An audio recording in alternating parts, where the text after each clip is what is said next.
Honey, is it on? Is it on? Is this thing recorded?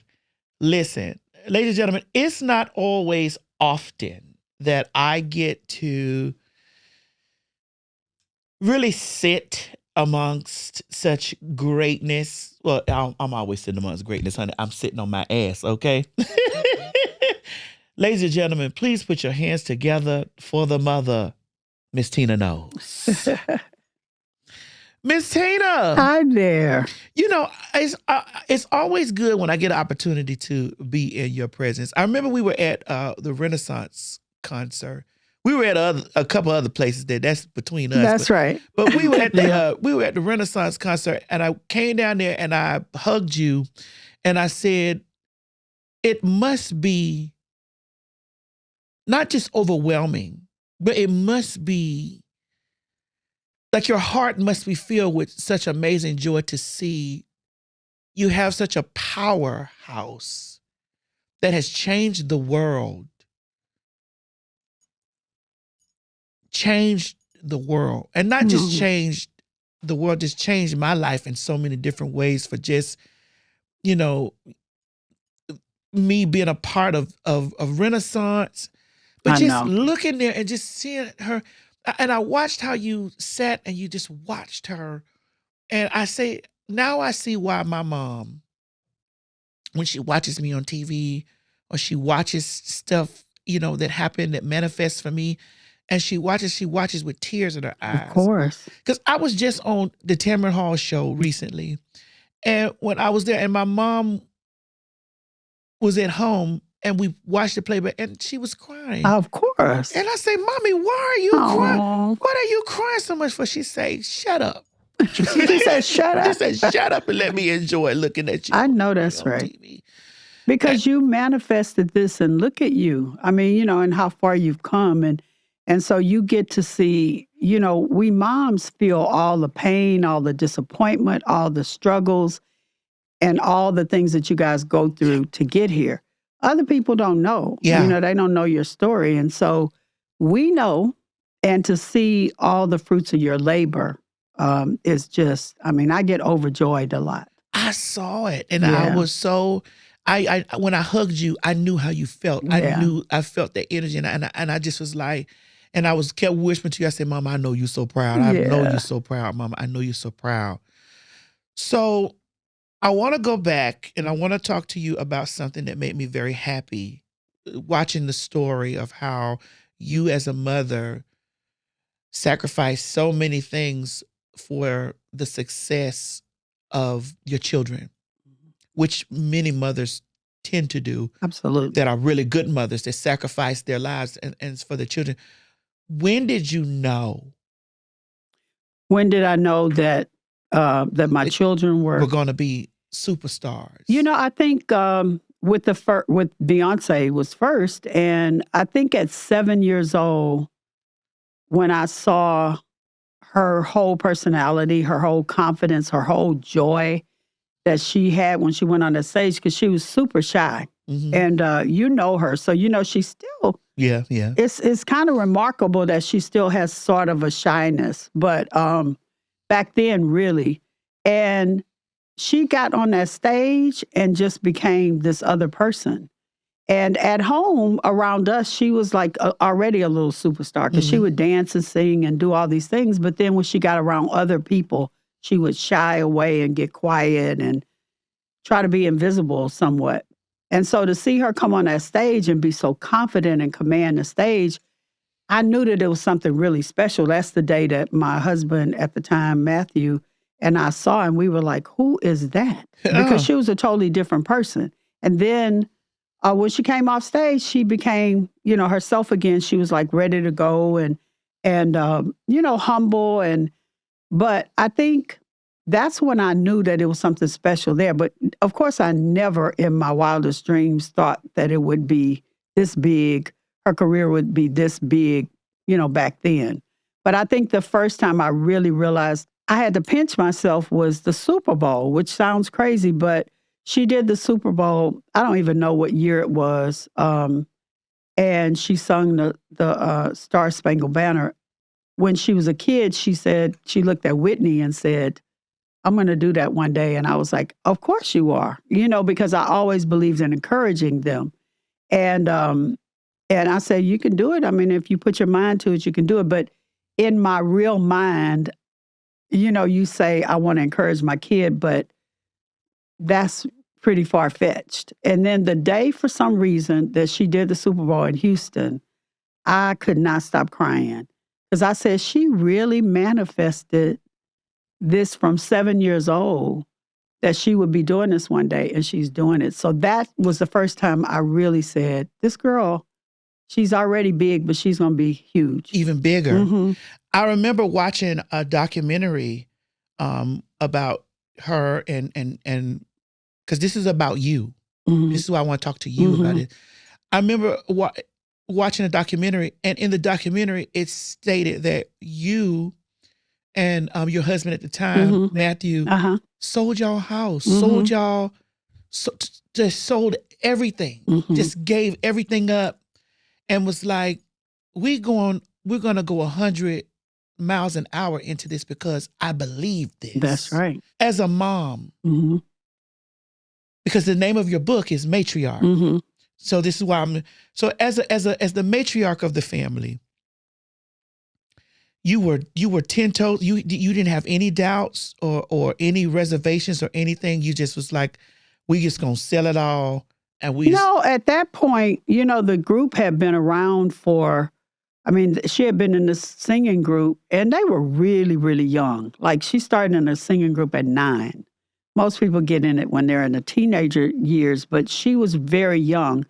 But I have to give the credit for just the pushing to my ex-husband, because he always said, they're going to get a record deal, they're going to be huge.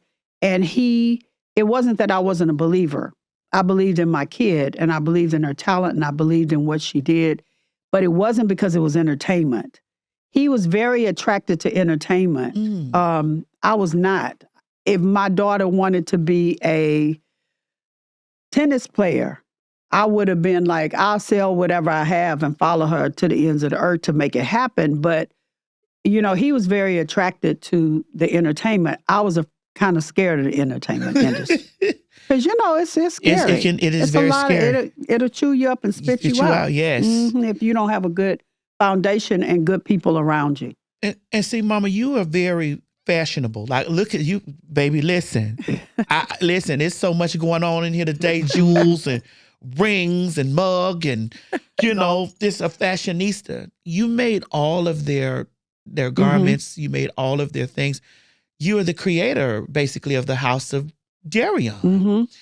Mm-hmm. You and Uncle Johnny. Me and Uncle Johnny. Well, me and Uncle Johnny was all about fashion. We lived and breathed fashion every day.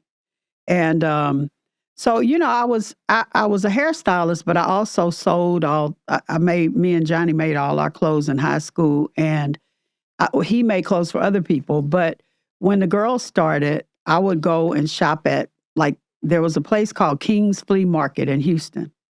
And it was basically a big flea market in an old deserted mall.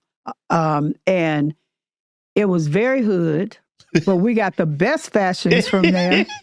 And I would buy all the fake cross-color little outfits, mm-hmm. and then I would redo them, like cut them and mix them up, and and some of the things we made from scratch. But Johnny was always helping me do those things, because he was, I call Johnny, it's funny, I talk about him in a book, that we did a photo shoot one day for the local newspaper. Mm-hmm. And the people came to the house, and I was trying to get back home from the salon, and my kids had on these beautiful dresses, and the reporter said, oh, your dresses are so pretty. And they said, Johnny made them. And they said, oh, who did all these Christmas decorations? Johnny did them. Well, something smells good. Who's cooking? Johnny cooking. So when I got home, they said, oh, we just been hearing so much about your husband, Johnny. And I said, well, actually, Johnny is my wife. And the lady was like, oh, we didn't know that we were doing a lesbian couple. And I was like, no, Johnny is my nephew, but he makes things so nice for me so that I could go to work all day and come home and know that my kids are taken care of. But anyway, Johnny was like, he just made everything work for me. Yeah. So I printed out the excerpt that you sent over for me to read, which I'm very excited for your book. It's called Matriarch. I read some excerpts that you sent me, and it was from summer of 1995. And you said, we were so busy traveling that it was easy for Johnny to hide that he was getting sicker. He began having episodes where he acted erratic, which made him withdraw more from family. And then he was hospitalized, and Selena found out. Johnny was her heart and best friend. She called me immediately, and I caught the next flight to be with him. The diagnosis was AIDS-related dementia, which was causing a sort of delirium and paranoia. Mrs. Johnny had always been thin, but now he was very thin from wasting. Teeny, he said, the doctors are trying to do stuff to me. They said I have AIDS and I'm going to die. At first, I tried to soothe him, but he would get frustrated. He preferred it badass Teeny be his protector. Who said that? I would say, curling my lip to show I was ready to do battle for him. They don't know what the hell they're talking about. They're listening in, Teeny. Oh, they are?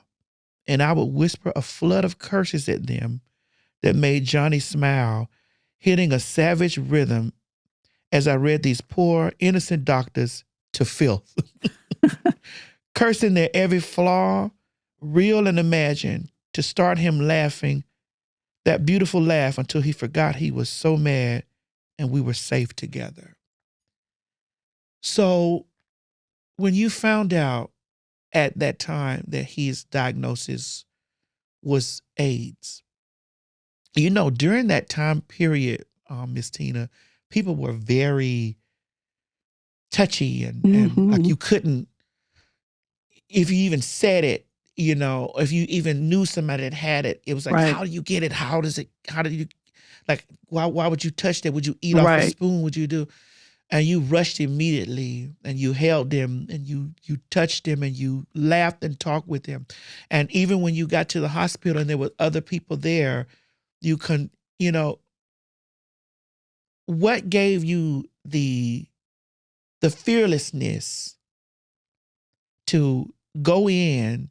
Was it just pure love? It was just pure love. Yeah. I mean, he was my best friend. So, and just to know that, we had kind of been estranged a little bit before that, because my best friend, and I'll give you the context, my best friend had kind of like taken him away from me. And that just meant that Johnny and I fell out over, his new friend. And I didn't like him. I didn't trust him. And so we fell out, and he wound up going to work for my really good friend. And so they became like best friends. So, and she was my good friend, but I didn't see him as much, and I was traveling with the girls. So we were not as close as we used to be. But, he was the closest person in the world to me growing up, and my best friend. So I didn't even think about all of that other stuff. I just wanted to be there for him.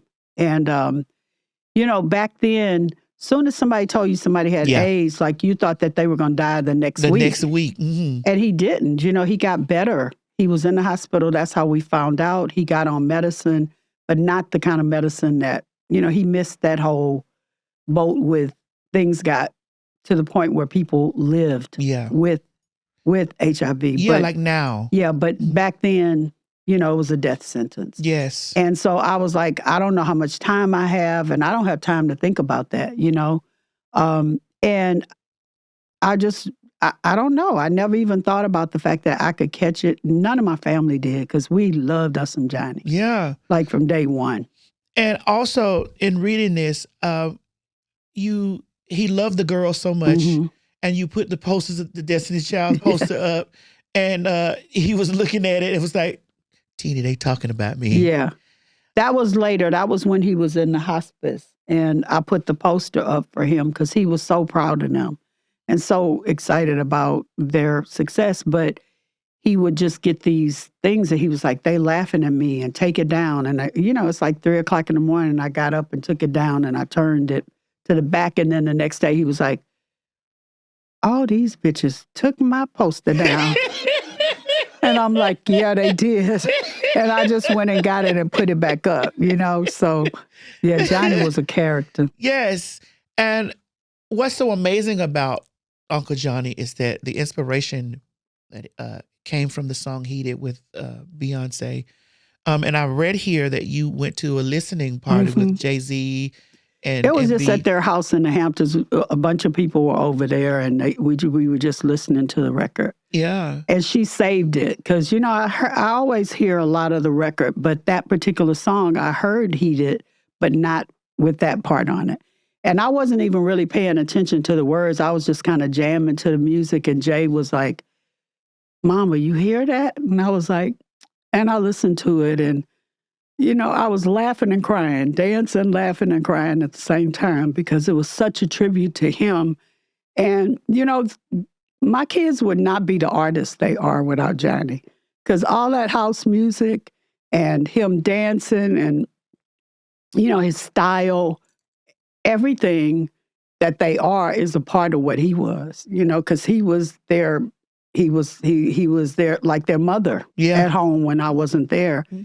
And they just idolized everything that he did, from everything to even to the point where, Solange was young and she was like, I got to go get Johnny funny cigarettes, which I used to, we would fall out about that all the time because Johnny loved to smoke weed.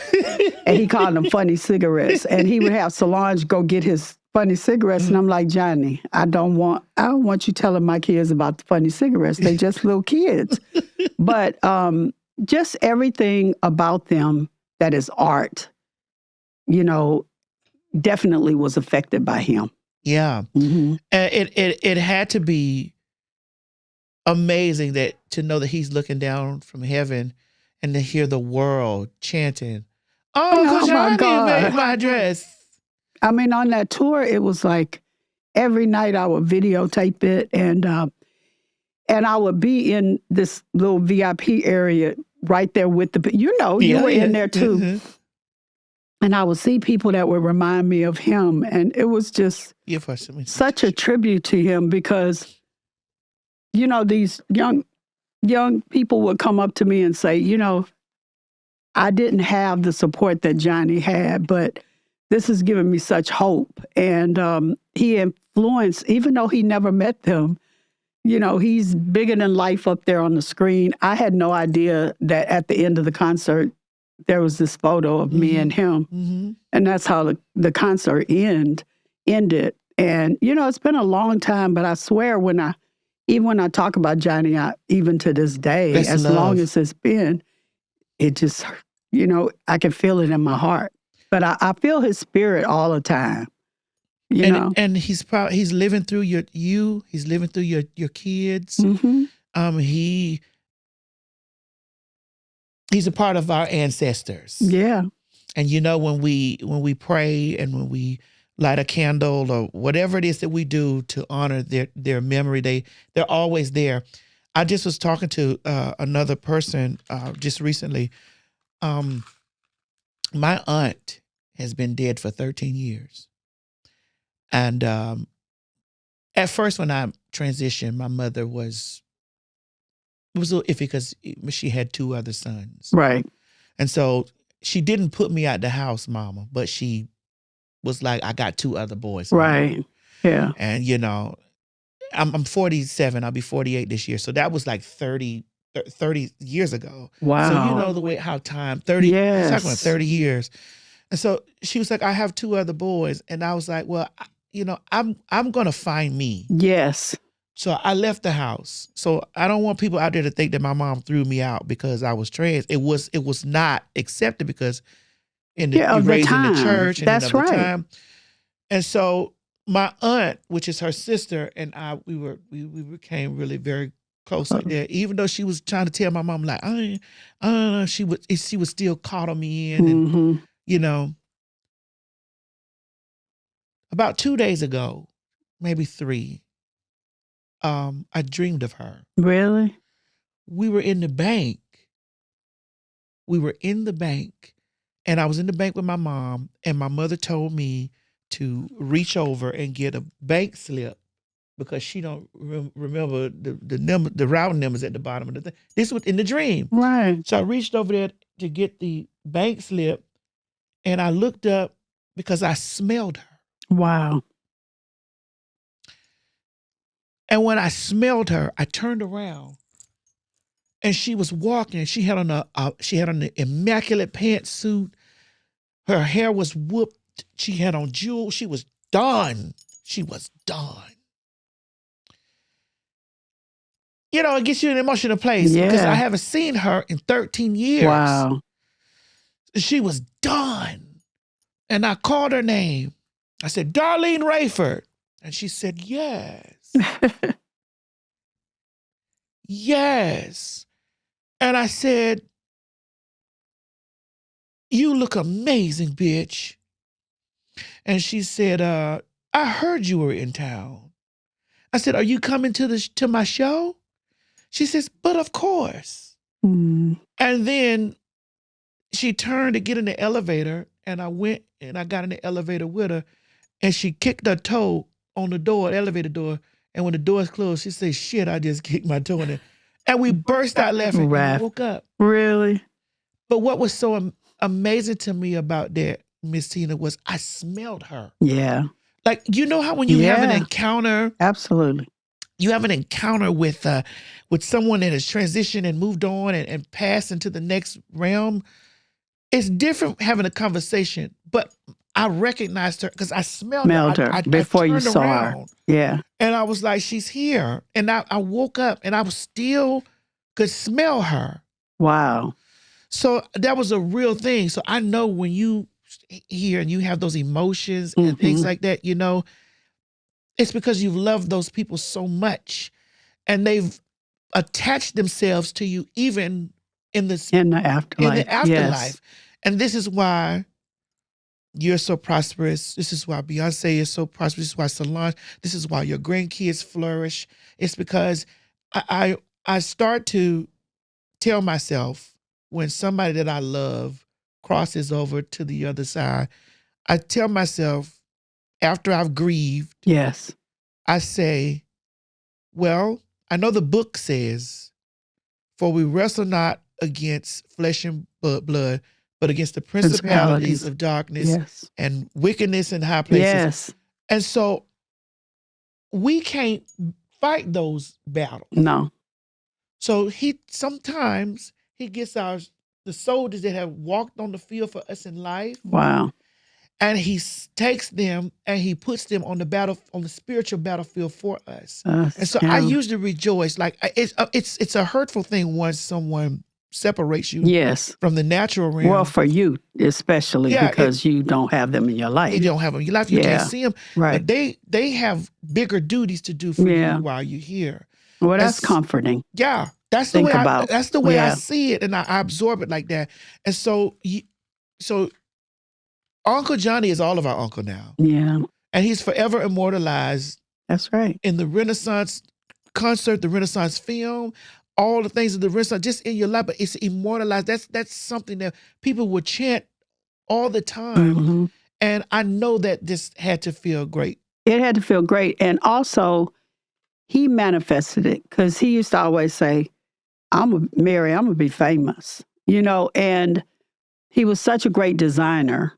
And, you know, he went to New York and it just wasn't for him because the city was too big. And he got a scholarship to the Fashion Institute there. Mm-hmm. And he would have been, I have no doubt that he could have been a huge designer, but I guess that wasn't in the cards for him. So he wound up coming back to Texas.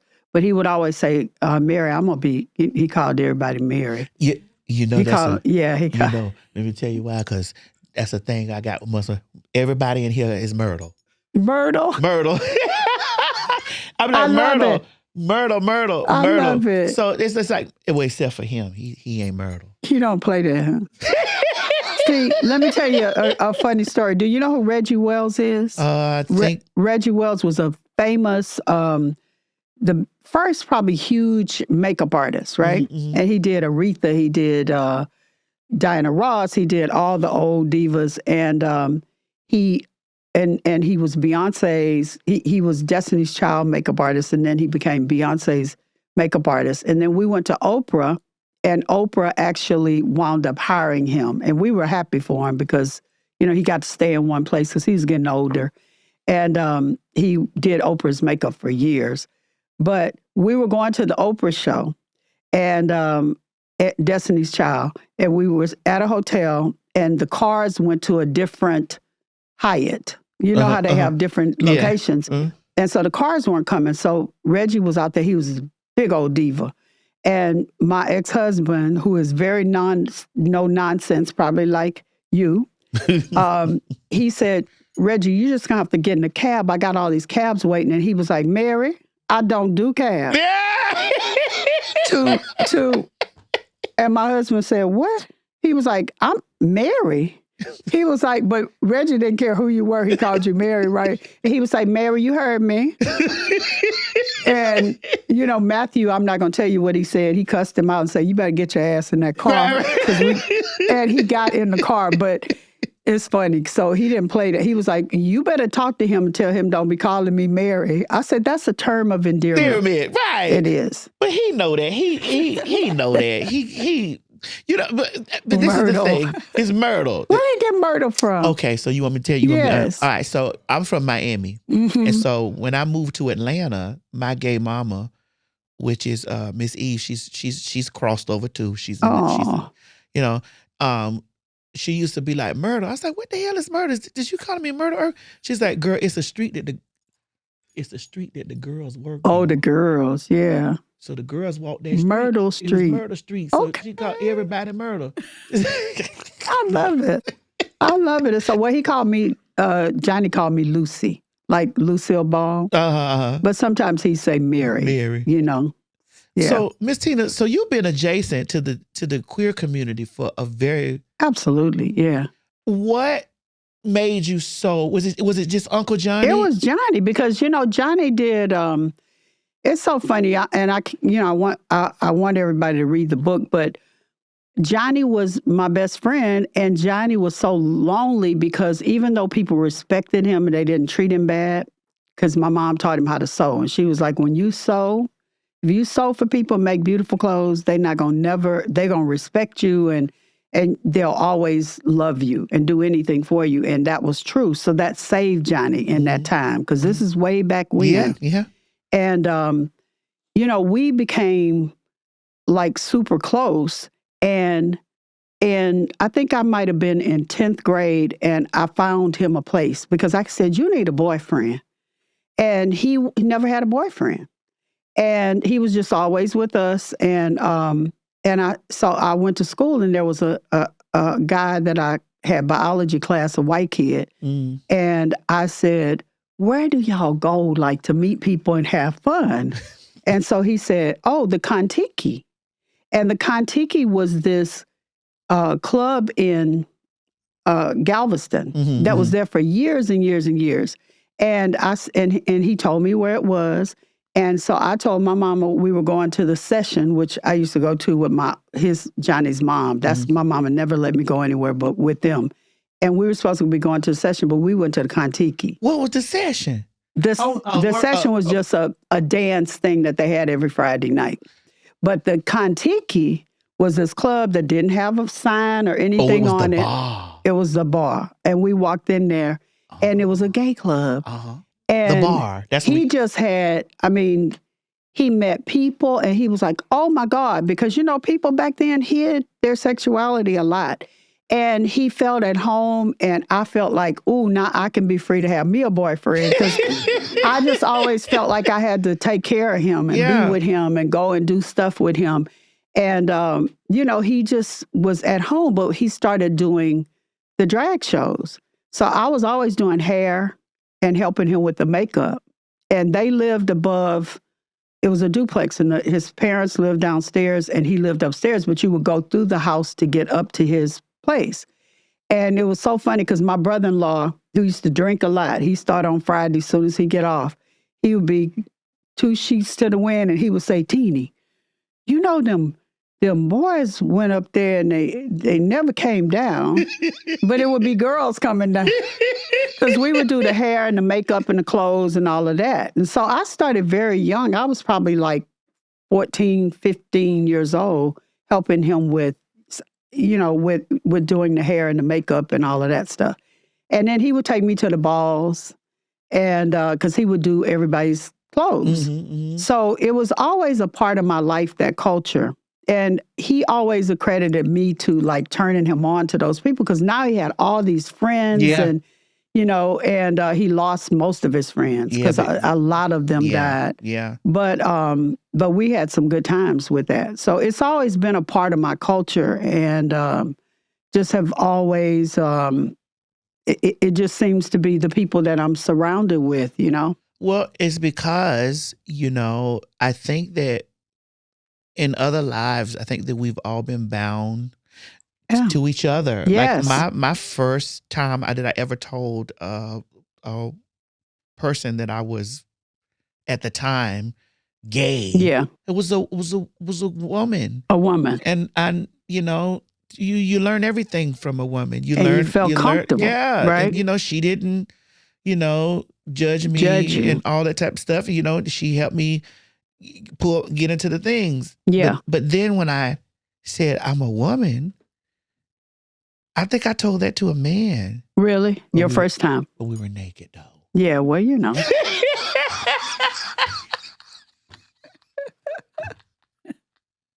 That makes it easier. That makes it much more easier. Just lay everything bare, right? I'm a woman. Cover that thing up. You don't need to do nothing with that unless you want to. Cover it up. God damn it.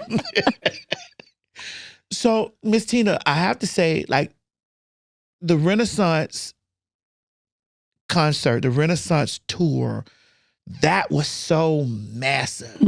And to see all the girls, the queens and stuff like that, I just seen the way that your heart was so full, and the way Beyonce just, but the fullness from me came.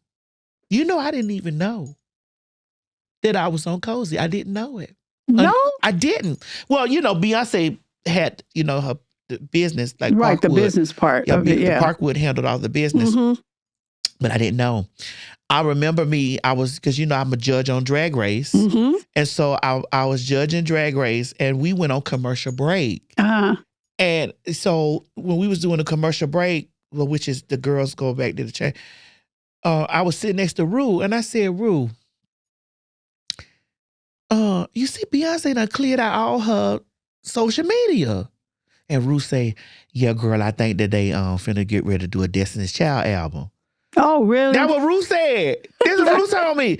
And so, I'm like, well, Rue, you in there, so you may know something that we don't know. And I said, oh, okay. And I remember saying, Rue, she always used Frida. I wish she just used me one time. Oh, really? I didn't know that. That's a great story. And there it was. See, you manifested it. That. It was in July, though, Miss Tina. It was in July. The album came out, ironically, July 29th is when the album dropped. Oh, wow. July 29th. And you did not know? No? I didn't know. Now, listen. Because I know she clears everybody, she up until the last minute, you don't know what she's going to use. Yeah, she cleared it. Now, she took it. What did you do how did you hear about it? Well, or did somebody call you? Let me tell you, Mama, because I'm telling you, because this was just how it was. So, it was July. I left from filming Drag Race, and I went to Costa Rica. And I'm over here like, well, I think, they finna do it. We talking about, they gonna do the Destiny. I can't wait to they get the Destiny Child thing. Girl, I kept getting an email from Parkwood saying, we need clearance now. Wow. And I was like, wait a minute. I didn't read the bottom of the email, Mama. You didn't? Girl, I told you can't hardly damn see. So I didn't read the bottom of the email. It just kept saying we need to clear because I gave clearance for them for, your daughter, how your daughter move. Your daughter don't tell nobody nothing. You don't even know sometimes. So, so they came through another company And I gave them permission to use my voice and stuff like that, So I was like, then fast forward a year later, and the company that came back, but now it's unmasked. Yeah. It's Parkwood at the bottom. Right. So it's I didn't know that. Yeah. And so I was like, I didn't know that. Yes, mama. So then when I looked at the bottom, it said Parkwood. I said, oh, I'm black. Shit. I said, oh, ask them how much money they got. I said, ask them how much money they got. Girl, so my lawyer got on there and then it went talking back and forth and then boom. And then it was boom. And then when it dropped and I heard it, I cried. Aww. I cried. Because me and Ty is really good friends. Ty Hunter? Ty is with me now. He's staying with me now. Yeah. He's down here working on, the tour. Yeah. Yeah. Me and Ty are really good friends.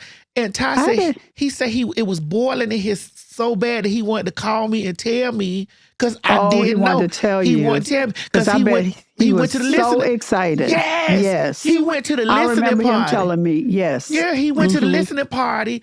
And at the listening party, he said when the voice came up, I was like, but he said that was one of the he couldn't tell me. Yeah. Yeah, you know. You know. So baby, listen, I ain't got no money. I can't do that. Hell, I ain't got no money. I can't afford that. So I cried, Miss Tina. Oh.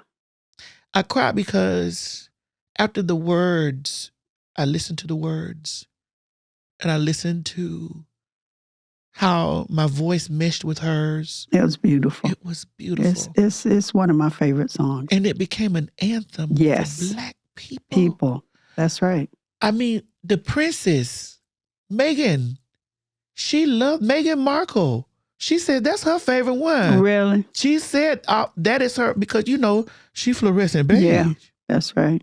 Mm-hmm. And so it was one of those things that, and when I got the opportunity to talk to Beyonce about it and I hugged her and we talked about it and stuff like that, I had to tell her, how much I loved her for that because that she don't even know. I didn't really get a chance to really deeply tell her that she didn't know that I was sitting next to RuPaul. Saying, I gotta tell her that. Did you get to tell her? I ain't get to tell her. I'm gonna tell her. I was sitting next to Ru and I said she always used Frida. Mm-hmm. I wish one time that she would use me. One time. See? And it was already done. It was already done. Already done. And she's such a genius because she quiet about her moves. Mm-hmm. She do her thing. She watch. She keep her eyes and ears to the streets. And she know what's going on out here. And that's what I love about her. Now, I want to talk about you, Miss Tina. Okay. You know I'm your niece, honey. So I'm finna get to the dog part. I got old dog part of me. Miss Tina, how you keep these men off of you? Oh, girl. Girl, you is gorgeous. Thank you. And they be writing all this stuff. I ain't like none of that stuff. They say, it made me mad because, but you're a beautiful woman. Well, thank you. And, and you also, you're a matriarch, and you produce great things. Mm-hmm. You produce great clothes. You produce great fashion. You produce great individuals.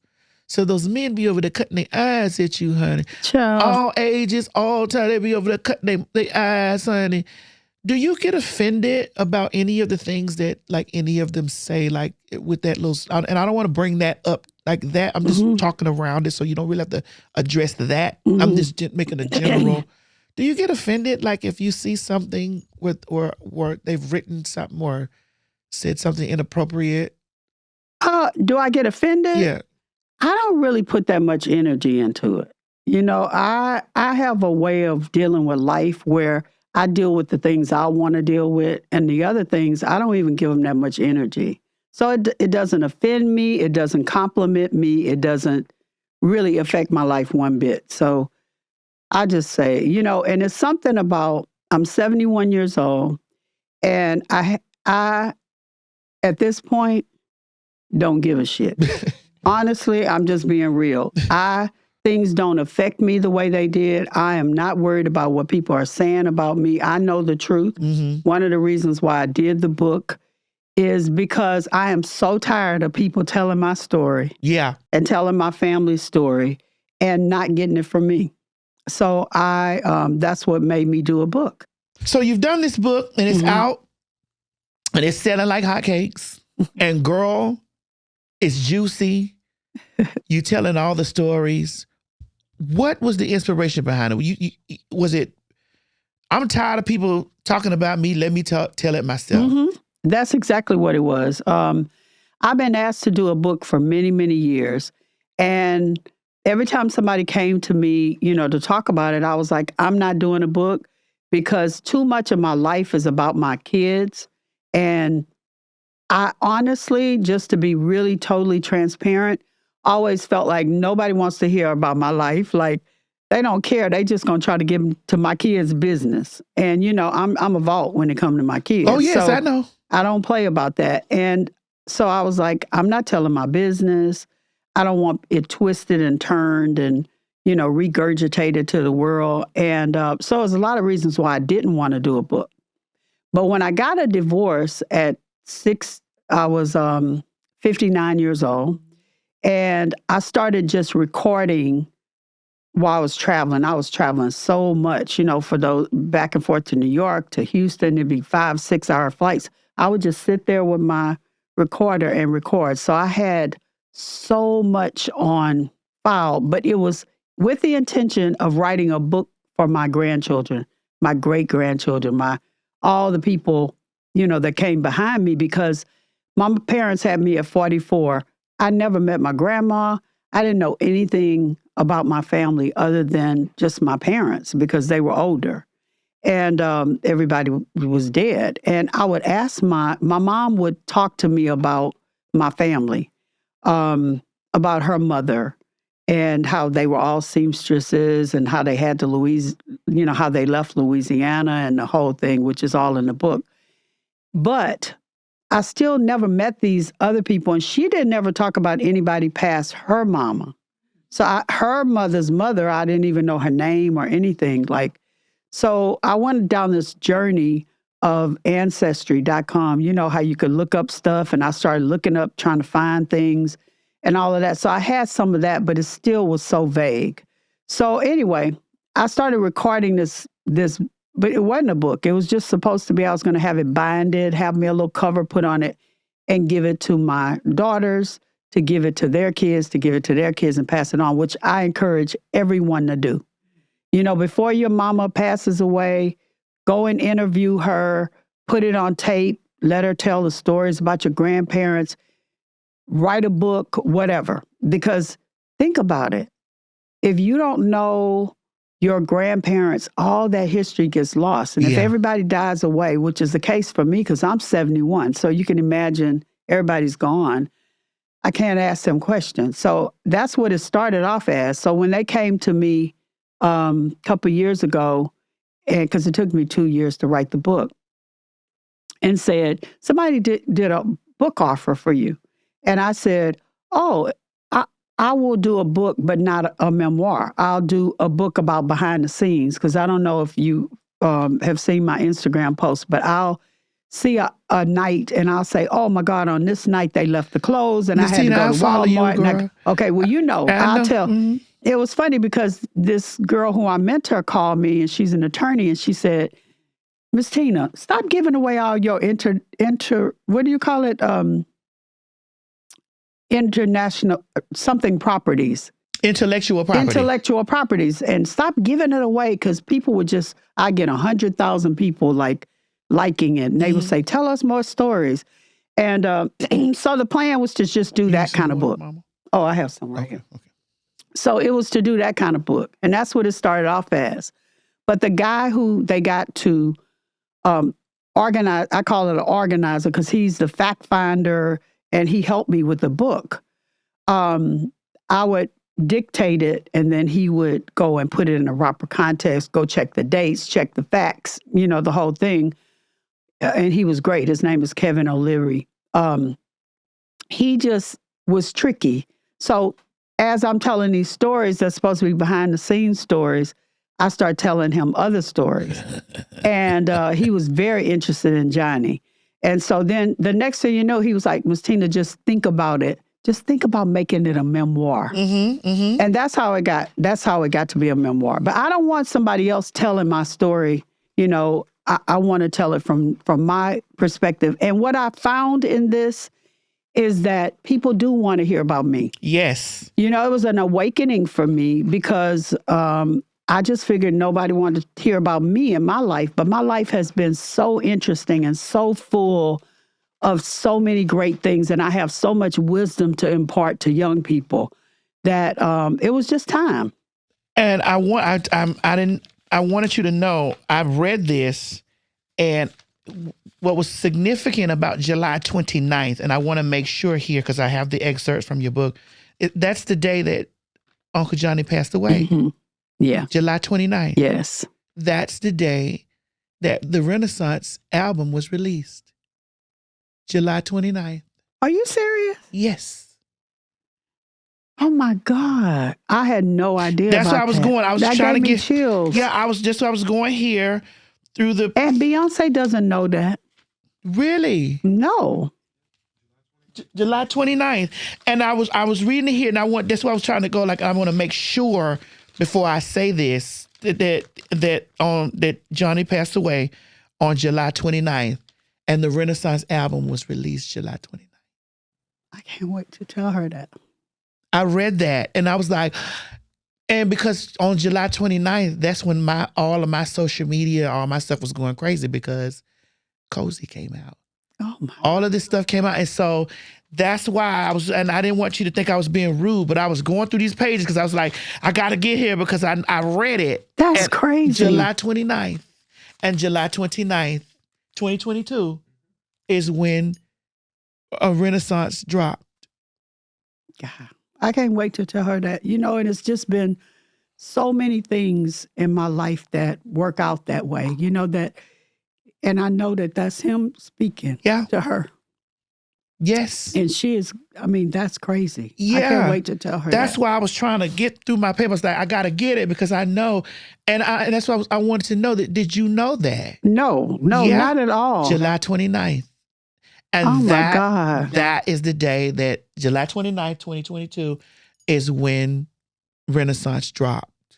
It's crazy. That was him just speaking to her. All the way through.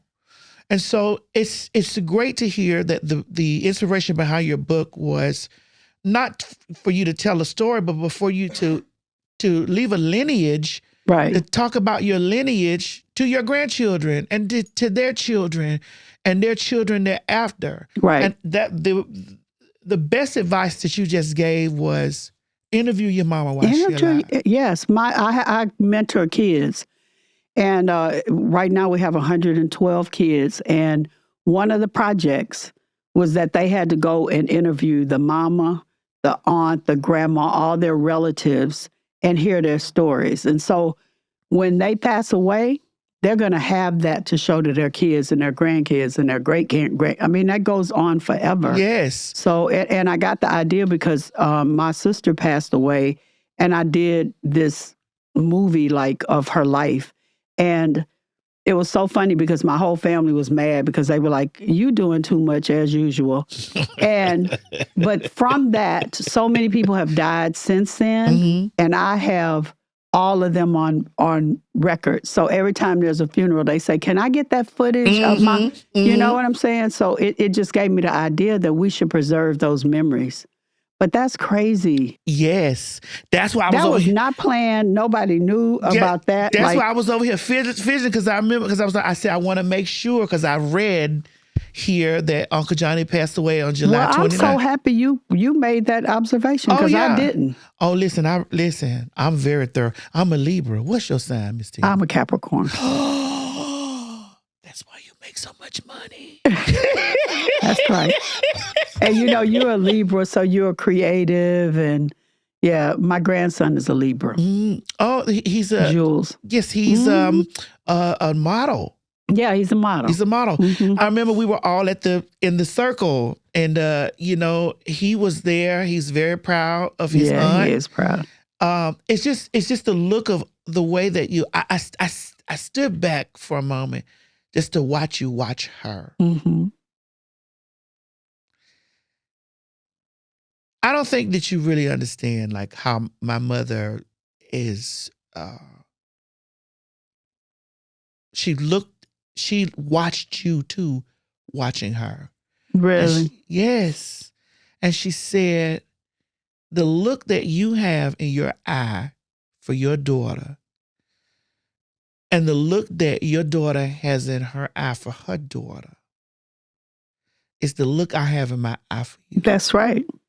It's just, unconditional love and just to see your kids get to do what they love every day and to be good at it. And, people ask me all the time, what's your proudest moment? And it might sound like a cliche or corny, but, my proudest moments are when she is doing something for other people. And when I see her on stage, I take it as not only her just performing and doing a good job, but she inspires people. I mean, I can't tell you how many times people have come up to me and say, I was considering suicide and that music got me through it. Or I was, just a whole section of people that she'll have that are in wheelchairs and Survivor comes on and they just lift their hands up. I mean, I've had so many moments where it's inspiring people and helping people. And that's the pride. Like the pride is really about that she's a good human being too. And Solange and Kelly and all my kids they make me the most proud when they are doing something for other people and that they are unaffected by being a star. That's great. But that they got a good heart. Yes. And they're good people. I want to tell you, and then I know we got to wrap because I want to tell you, I love you just because you mama. Mm-hmm. And I love my mama. I'm so glad you love your mama. I love my mama. Girl, I would tell I know that's right. That's how it should be. I would tear a roof off something about my mama.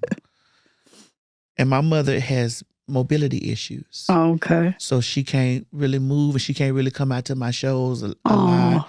She can't, but we took her to the Renaissance.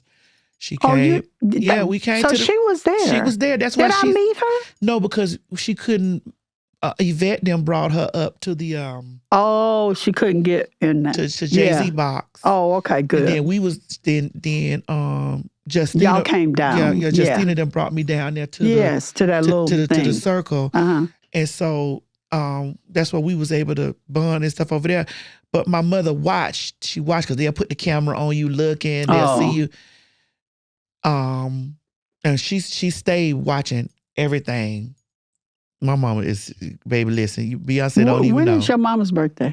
My mama's an Aries. She's April 16th. Aries. Oh, she powerful. Oh, God. I know. Oh, Lord. I love her, but goddamn.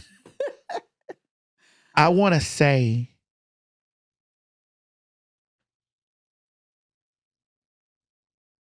I love the way you protect Beyonce.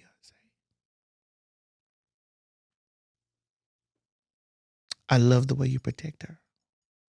Because it's so many times she can't say nothing. Yeah. And she never going to say nothing, even if she could. She not. Yeah. She can't say nothing. Yeah. But sometimes you're going to set that foot in there. You're going to tear their ass up. Because I have to. Because it just gets to be too much. I deal with a lot in a day and I hear such craziness every day. And it's so hard not to put my fingers on there and do that because I get in trouble all the time. I'm always in trouble. And yesterday I was going through Instagram and it was a Fox News thing and they were saying Beyonce's tickets aren't selling. The tour is a flop. And the tour is like 95% sold out everywhere and they're adding shows every day. And so I was like, you know what? But then I said, Tina, you're going to get in so much trouble. Yeah. So I was able to not have my fingers do the walking. But it's so tempting because how does somebody just get to lie and try to slander your name like that? It's so disgusting. My mama do the same. This is what I'm saying to you. Why I love you. I know that Aries don't play. Because my mama be over there. My mama be ready to burn it down. I know that's right. They get to talking about, TS TS Madison don't like women, and TS Madison hate black. TS Madison, that's a man in a wig, and this and the other. My mom be over there, and I'll be like, Mama, I'll be having to get her, Mama. Don't You do. You have to get her, Mama, because please. Come they on, call Mama. me. I mean, they like, Mama, we're going to take your phone. And I'm like, y'all ain't taking nothing, because I'm grown. Y'all had y'all days, and I got my days. But, and I understand it, because they're protective of me, and they don't want people coming for me. Yeah. But listen, I told you, when you get to be in your 70s, you don't give a shit. That's what my mama said. That's right. And if you come for me, what can you do to me? Yeah. All you can do is talk stuff. Yeah. It's funny, because in the book I talk about people saying, "Ooh, that Tina Knowles, she can't keep a man." And I'm like, I kept a man for 33 years and the second one for 10. And I can keep them as long as I want to keep them. But if there comes a time, then there comes a time that but it's just the things that people say that are so ridiculous, and they're so untrue. And so what are you supposed to do? Just sit up there and let them just say anything they want to say? Right. And do anything they want to do to you? It's not cool. It's not cool. It's not cool. And they think, and then they'll say things like, "Oh, well, you're a star, so you signed up for this." Exactly. It's like, nigga, I didn't sign up for this. I know that's right. You didn't sign up for abuse and lying. Yes. That's right. I said God knew what he was doing not to make me real rich. Because if I was, I'd be suing everybody ass. I would take them all to court. Because that's what you have to do. Because people just get so comfortable when you are trying to mind your own business and do your own thing and not be all mixed up in stuff. But I can honestly say in my life, I just mind my own business. I wish the best for everybody. I try to lift people up, because that is what I believe is the reason why I have the blessings that I have. Yeah. Yes. And so leave me alone. Quit fucking with me. That was she said. Exactly. That's what I want to say. But I love that you addressed that in your book. Yes. About keeping the man. And this. I love that you addressed that, because, people get out and they get very talkative about, I don't know. No, girl, I could keep a man. I kept one for, how many did you say, Missy? The first time, 33 years. First time, 33 years. Yeah, yeah. And so how can you say that I can't keep a man? Like, anybody can keep a man if they want to deal with whatever, So it's crazy, these things that they say. And at some point, you just get tired of it, You just want to let your fingers do the walking. But I have to, restrain myself, especially if it's going to go back and hurt my kids. And that's what happens. Yeah, that they try to use your ammo to hurt your kids. Exactly. So this book is definitely it's not a tell-all. Is it a tell-off? No, it's just telling my story. Off of your chest. And no, it's not even getting anything off my chest. It became a labor of love. It starts with my parents and how they got run out of Louisiana, and the racism that I dealt with growing up, the insecurities, the happy times, the art, just my whole life. And there are some parts about my kids, because they have been such a part of my life, but I'm not telling their business. So if somebody thinks they're reading the book to find out their business and an inside scoop, they're going to be disappointed. But it's a great book without it. Yes, the book is called Matriarch. Honey, matriarch means the mother of the house of all things. Mother. Miss Tina, I love you. I love you too. I love you so much. P.S. I love that anytime that I can call for anything and you say, yeah. That's my girl. Thank you for coming, sitting with us. Thank you. And thank you for finding out about that July. I read that. I read it in the book. I read it, and it's because it's so significant with me too. And it was important that I said, I wanted that she know this. No, but I'm going to get on the phone as soon as I get out of here and call her and tell her. Yes, because she's going to. It's things like that happen in my life. Is so interesting, because I just went back to look for my grandmother on my daddy's side, because I never really knew my daddy's people. I didn't meet my grandparents, but I didn't know a lot of his people, because they was kind of funny style. But I was trying to find out my dad's mother's name. And then I came across this thing on Ancestry. And do you know that my grandmother and my great-grandmother and my great-great-grandmother's middle name was Solange? And I had no idea. So out of all the names in the world, I chose Solange from a French baby name book that I got in Paris when I was like 26 years old. And I pulled that book out and I picked Solange out of 300 names and never knew that my grandmother's middle name was Solange. Wow. Now, if that's not my ancestors talking to me, then I don't know what is. And so many things in my life have happened that way. It's almost like, I don't even understand people not believing in God. Right. Because God is, he's the power and he puts everything together. He's the source. That's not a coincidence. Coincidence, right. That was my great-grandmother and my grandmother telling me Solange is the name. And the way that you took your name and made it a legacy. Yeah. Beyoncé. Yeah. Because my daddy, I talk about it in the book when I told my daddy that I was going to name Beyoncé, I thought he was going to be flattered because that's his last name. And he said, girl, that baby going to be mad at you because you're naming it a last name. And I was like, nobody knows it's a last name but you. And I wish that my dad could have seen how famous that name became. He does. He can see. He can see it. He can see, Mom. I know.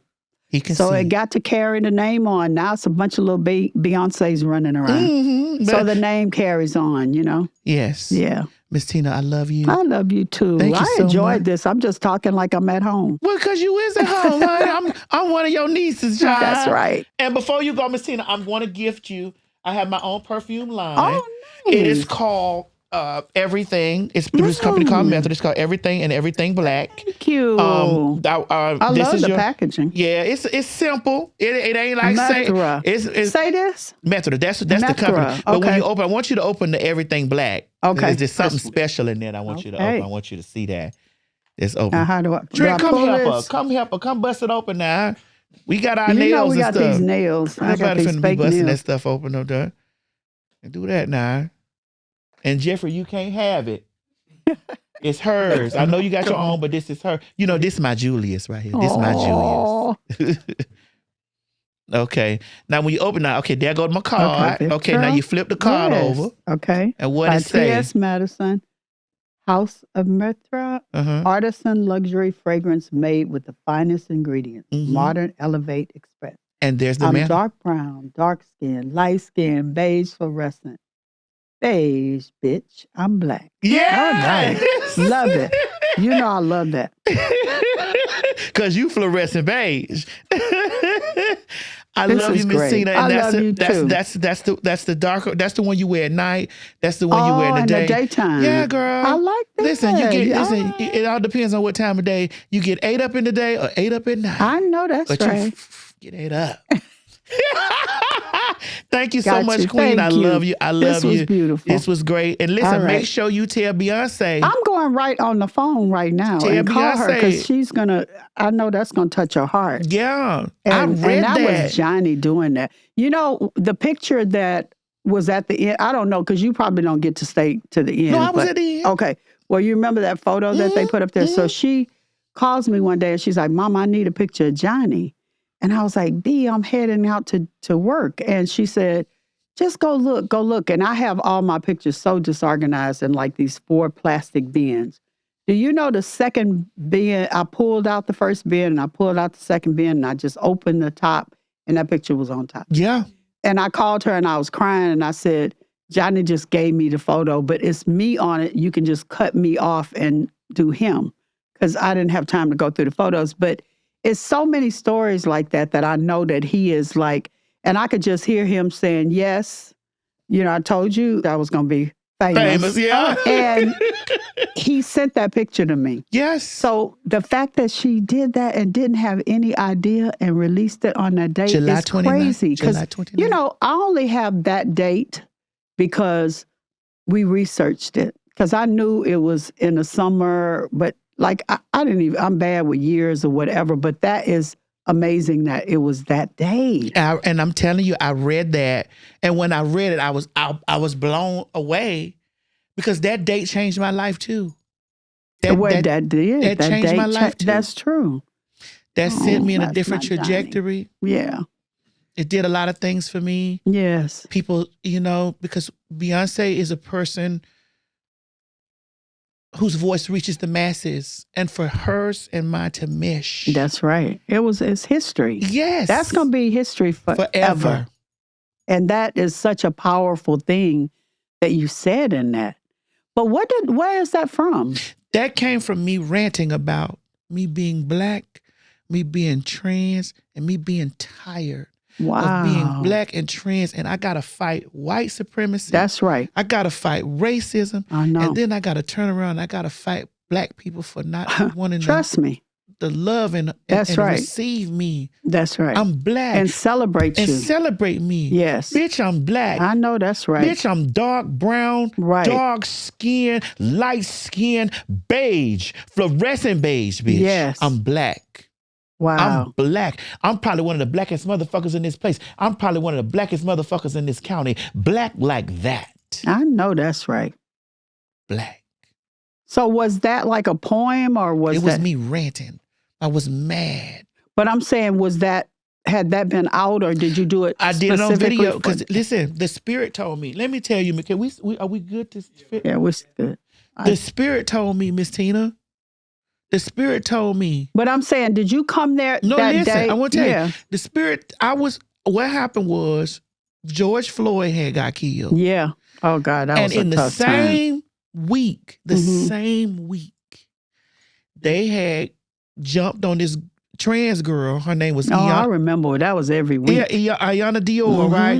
Beat her up in the gas station. The Spirit told me, put on your Afro wig, bitch. I know that's right. Put on this cheetah print dress and go down in your basement and just cuss. I cussed for about an hour.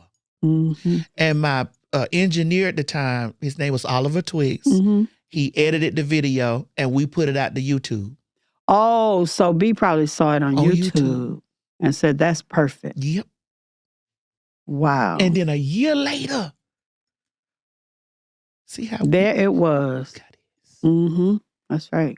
That's how God worked. We all interconnected. Interconnected. All intertwined. Wow. That's a great story. We might be some kids. We probably are. Where your people from? Florida, Miami. Oh, Miami. They from Miami, but we all color. We from the same place. All everywhere. Yeah, we came from the same place. I love you, Miss Tina. I love you too. This was wonderful. You. Yes. I want to give you. I'm going to hug you too. Yes. Y'all give it up for Miss Tina. Every time I open up my mouth, something goes viral.